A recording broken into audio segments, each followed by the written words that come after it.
السلام علیکم dear viewers. Last video میں ہم نے بات کی تھی کہ پوسٹ یو ایس ودرال افغانستان کی جو سچویشن ہے وہ کس طرح انفولڈ ہو رہی ہے، اور جو ریجنل پاورز ہیں اس کے علاوہ جو چائنا اور رشیا ہے وہ کس طرح افغانستان میں اپنی پالیسی کو ایک بیلنسنگ ایکٹ کے طور پہ یوز کر رہے ہیں. چائنا کی جو لاسٹ ویڈیو میں ہم نے بات کی تھی کہ چائنا اور افغانستان کے درمیان ایک آئل اور گیس ایکسٹریکشن کی ڈیل ہوئی تھی، جس کی جو ڈیٹیل ہے ہم نے لاسٹ ویڈیو میں اس کا ذکر کیا تھا. اس ویڈیو میں ہم بات کریں گے کہ جو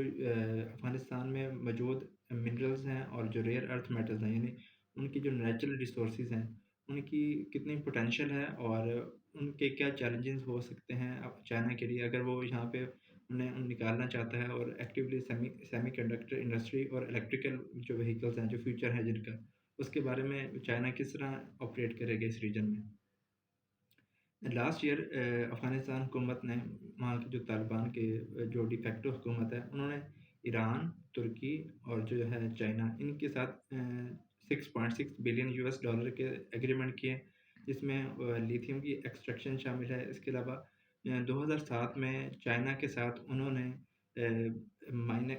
ایک وہاں پہ ریس مائننگ جگہ کا نام ہے، وہاں سے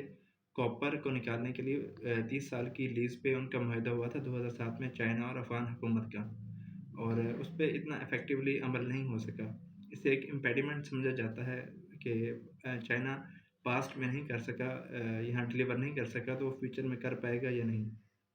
اس کی دو ایک سینیریوز ہیں. فرسٹ یہ ہے کہ 2007 وہ ٹائم تھا جب یہاں پہ وار آن ٹیرر جو اپنے پیک پہ تھی، تو یہاں پہ جو ہے پولیٹیکل اور ملیٹریلی یہاں پہ سچویشن فیزیبل نہیں تھی کسی بھی اکنامک ایکٹیویٹی کے لیے. اب جو ہیں حالات تھوڑے ڈفرینٹ ہیں، مگر چیلنجز اب بھی موجود ہیں، جیسے کہ IS کے اسلامک اسٹیٹ خراسان جو ہے وہ ہمیشہ ڈیریل کرنے کی کوشش کرتی ہے جتنی بھی یہاں پہ اکنامک ایکٹیویٹی ہوتی ہے، اور خاص طور پہ وہ چائنا کو ٹارگٹ کرتے ہیں.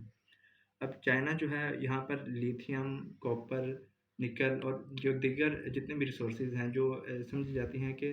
گرین ٹرانزیشن کی طرف جانے کے لیے بہت امپورٹنٹ ہیں. یعنی اگر آئل اور گیس کے فیوچر نہیں ہے تو جن چیزوں کا فیوچر سمجھا جاتا ہے، یعنی الیکٹریکل وہیکلز ہیں، سیمی کنڈکٹرز ہیں، ان کے جو بہت بڑے جو ذخائر ہیں لیتھیم کے، نکل کے، کوبالٹ کے، اس کے علاوہ جو دیگر پریشیس منرلز ہیں یا میٹلز ہیں، اور اس کے علاوہ جو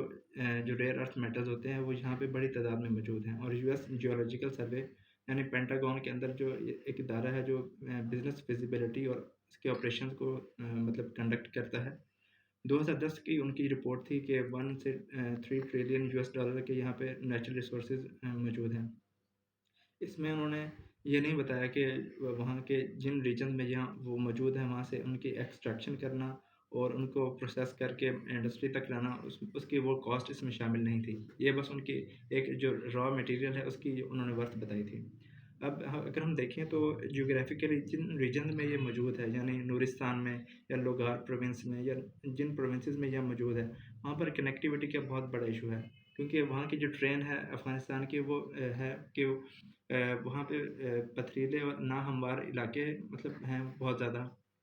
اور ان کی جو سینٹرل جو ان کی سٹیز ہیں جہاں پہ اگر وہ چائنا کوئی پاور پلانٹ یا ایکسٹریکشن پلانٹ لگانا چاہتا ہے تو ان کی کنیکٹیوٹی نہیں ہے. تو چائنا کے لیے یہاں پہ کام کرنا ایک چیلنج بھی ہے، اور دوسرا یہاں کی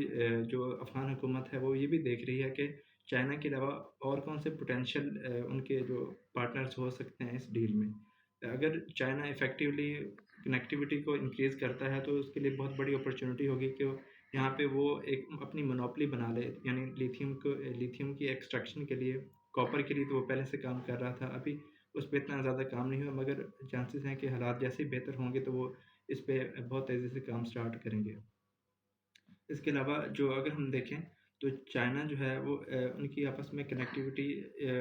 اسے وہ ایک دوسرے اینگل سے بھی دیکھنا چاہتے ہیں. وہ چاہتے ہیں کہ ان کی یہ اپروچ ہے اسٹیبلٹی سیکیورٹی پیراڈائم، یعنی افغانستان میں اگر اسٹیبلٹی ہوگی تو ریجن میں سیکیورٹی ہوگی. اور ان کا جو ساؤتھ ویسٹرن پروونس ہے سنجیانگ جو ہے چائنا کا، وہاں پہ جو ویگر مسلمز ہیں جن کو وہ ہمیشہ یہ سمجھا جاتا ہے کہ وہ مارجنلائزڈ ہیں، تو انہیں یہ تھریٹ ہے کہ اگر ہم افغانستان میں اگر انسٹیبلٹی ہوگی تو پاسبلٹی ہے کہ افغان طالبان جو ویگر مسلمز ہیں ان کے ساتھ کولیبوریشن کر کے کوئی ملیٹنٹ اٹیک چائنا کی جو سرزمین پہ نہ کر دیں. تو چائنا جو ہے اسے دو طریقے سے دیکھ رہا ہے، ایک اکنامکلی اور دوسرا اپنے ڈومیسٹک سیکورٹی کے حوالے سے بھی. تو یہ ایک پوٹینشیل اس کا ہے کہ اگر چائنا چاہتا ہے کہ وہ اپنے ساؤتھ ویسٹرن پروونسز میں ان کی کنیکٹیوٹی انکریز کرے اور وہاں کے جو ویکر مسلم جو مارجنلائزڈ ہیں ان کو جو ان کی گریوینسز ہیں وہ دور کرے، تو وہ ایکٹیولی پرسو کرے گا کہ افغانستان کے اندر اسٹیبلٹی ہو اور کنیکٹیوٹی بہت زیادہ ہو. اس کی مثال ہمیں ملتی ہے کہ 2021 میں امریکہ کے جانے کے بعد انہوں نے بہت بڑی تعداد میں انویسٹمنٹ کی ہے انفراسٹرکچر میں، اور اس کے علاوہ وہاں پہ انہوں نے ایکٹیولی اپنے جو انٹرپرینورز ہیں اور اپنے جتنے بھی کمپنیز ہیں جو سینٹرل ایشیا میں اور ان کی جو بڑی مائننگ کمپنیز ہیں جس طرح MCC ہے، تو وہ یہاں پہ طالبان کے جو اسپوکس پرسن ہیں یا ان کے جو ministry of oil and petroleum and mining ہے ان کے ساتھ ڈائریکٹ رابطے میں ہیں. تو امید تو ہے کہ چائنا جو ہے اس ڈیل میں سے یا اس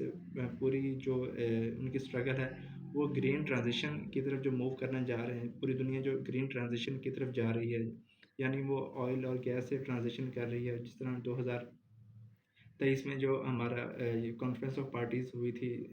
دوحہ میں، سوری دبئی میں، تو اس میں بھی یہ ڈیسائیڈ ہوا تھا کہ 2030 تک جو دنیا ہے وہ آئل اور گیس سے ٹرانزیشن کرے گی. تو یہ ایک بہت بڑا اس میں پوٹینشیل موجود ہے، اور دیکھنے کی بات یہ ہے کہ کس حد تک اور جو دیگر ڈومیسٹک چیلنجز ہیں اس کو کس طرح وہ ٹیکل کرتے ہیں چائنا اس افغانستان کی پالیسی میں. Thank you. اگر آپ کو ویڈیو پسند آئی ہے تو لائک کیجیے اور اپنے کمنٹ سے آگاہ کیجیے.